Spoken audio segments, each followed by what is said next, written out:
Few people realized it. But what happened in the early morning hours of April 22, 2025 was more than just big news.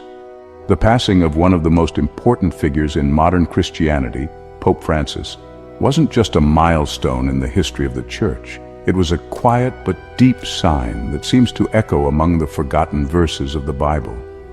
A cycle ends, and the sky seems to whisper, "Get ready, something is about to begin." Francis passed away at 87 years old, at a moment full of symbolism 3 days after Easter Sunday.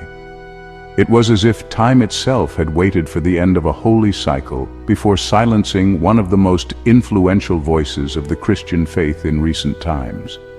The Vatican confirmed his death at 7:02 a.m., and since then, a series of biblical and prophetic coincidences began to be observed by watchful scholars, those who read not only with their eyes, but with the Spirit.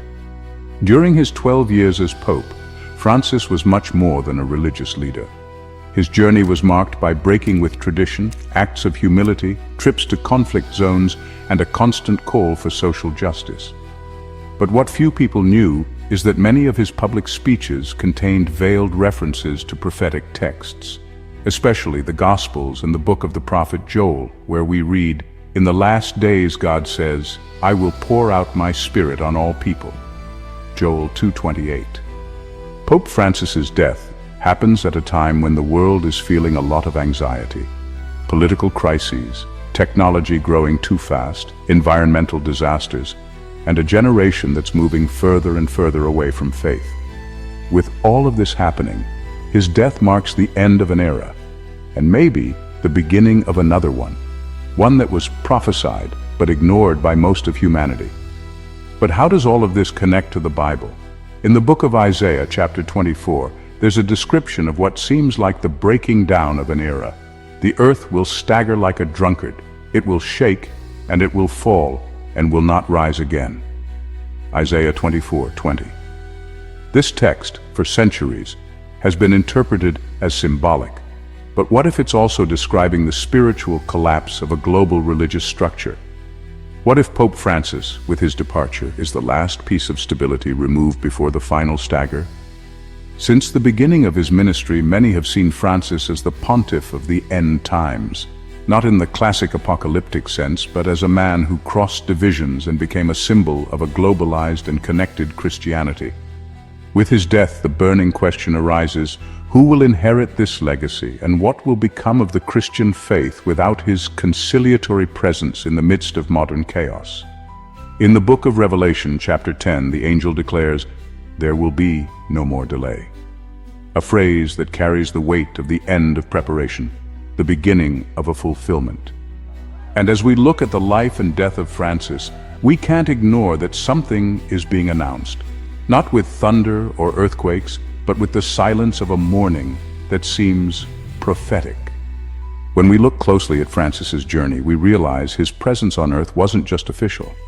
It was like he was put here for a special job in the world's spiritual scene.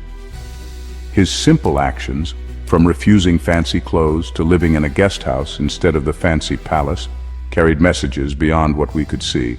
Every action seemed to say, the time for human glory is over, it's time to get our hearts ready for what really matters.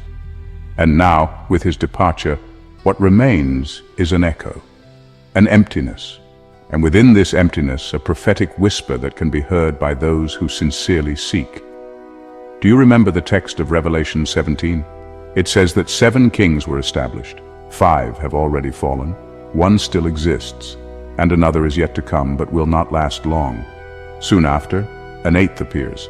This 8th is described as a beast. It is of the 7, but goes to perdition. For centuries, this passage has been interpreted in countless ways. But what few people mention is how this 8th doesn't have to be a literal king. It can be a phase in history, a system, a new religious political configuration. And this is where things start to make sense. Some modern scholars have noticed that after Benedict XVI's historic resignation, an unusual sequence of events started to unfold. 2 popes coexisting, something that hadn't happened in over 700 years. The strengthening of global ecumenical movements. an unprecedented openness to agendas previously considered controversial. And behind it all, the serene smile of Francis, always thoughtful, always engaging in dialogue. But is it possible that he was fulfilling a role foreseen in prophetic times? Not in the sense of condemnation, but of mission, of transition, of closing a cycle that had been drawn up since the signing of the treaties that established the Vatican as a sovereign state. Pope Francis may have been the last link between the traditional religious leadership model and a new world order where faith, politics, and technology intertwine in an almost unrecognizable way. If this is true, the question is, are we ready for what's next? Maybe you've never thought about it this way, but it's possible we're living through exactly what the ancient prophets foretold. Not in visible wars, but in spiritual shifts. Not with loud trumpets, but in quiet decisions that are shaping the future of humanity. And if you've made it this far in the video, you probably feel it deep down in your soul. Like something is about to be revealed. Like the Spirit is tapping you on the shoulder and saying, "Open your eyes, the time is coming." And because of that, I want to give you a different kind of invitation now. Subscribe to the channel, not out of habit, but because here, together, we seek to understand the times with discernment, reverence, and depth. If this message resonated with your spirit, you are a part of this movement. Now, tell me something in the comments, but not just as a viewer. Answer as someone who is noticing the signs. What did the death of Pope Francis make you feel spiritually? Was it just another news story? Or was it the beginning of something you can't explain, but you feel it coming? Share it. Because sometimes what you write might be the confirmation that another heart needs to awaken. The silence that hangs over the Vatican now isn't just institutional, it's spiritual. As if the sky paused time for a moment. That brief second between the lightning and the thunder, between the revelation and the judgment. The Bible shows us that before the greatest acts of God, there was silence. Before creation, chaos. Before the flood, routine. Before the cross, Gethsemane. And now maybe we are again in that moment of waiting, where those who hear God's voice are not the ones who shout, but the ones who are silent. The figure of Francis marked an era of transition. He was the first pope from the southern hemisphere, the first Jesuit to occupy the throne of Peter, the first to choose the name of the one who loved the poor and animals as brothers. Francis wasn't just a name. It was a message, a living prophecy, simplicity amidst luxury, a gentle voice amidst the shouts, a bridge in times of walls. And now that his journey on earth has ended, the heavens seem to ask us, are you ready for what's next? The eighth time may have begun, the time that no longer refers to names or titles, but to the spirit of the world. An era where truth will be confused with opinion, and faith will be tested not with outright persecution, but with subtle distractions. The book of Daniel already warned us. He will speak against the Most High, oppress the holy ones, and will try to change the times and the laws. It's no exaggeration to say that we're at this point in history, and the death of Pope Francis, at this exact moment in the sacred calendar, seems to be the final seal of a cycle that has ended. But with every ending, God always starts a new beginning. And here's the deepest part of all this. Maybe there's no more time to wait for changes to come from above. Maybe now the call is personal. God is raising up invisible, unknown, quiet men and women. Ordinary people with burning hearts who pray in secret, who weep for the nations, who search the word for direction amidst the confusion.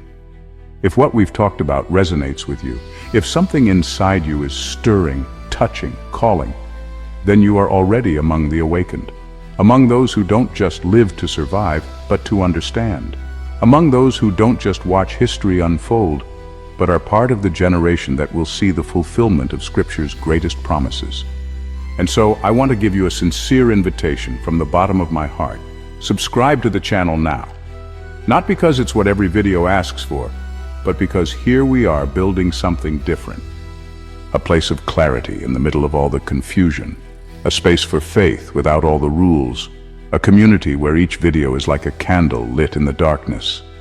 And if this message spoke to you, tell us your story about faith in the comments. Share what you felt when you watched this video. You can just say, "I am awake," or you can write your testimony, your doubt, your prayer.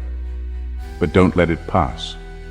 Because what God starts in the heart, He confirms in the community. You might not even know it, but your comment could be the spark that rekindles hope in someone. And remember, the world might be changing. Leaders may come and go, buildings might crumble, but the truth, that will never be shaken. And if you hold on to it, no matter what happens, you'll be ready.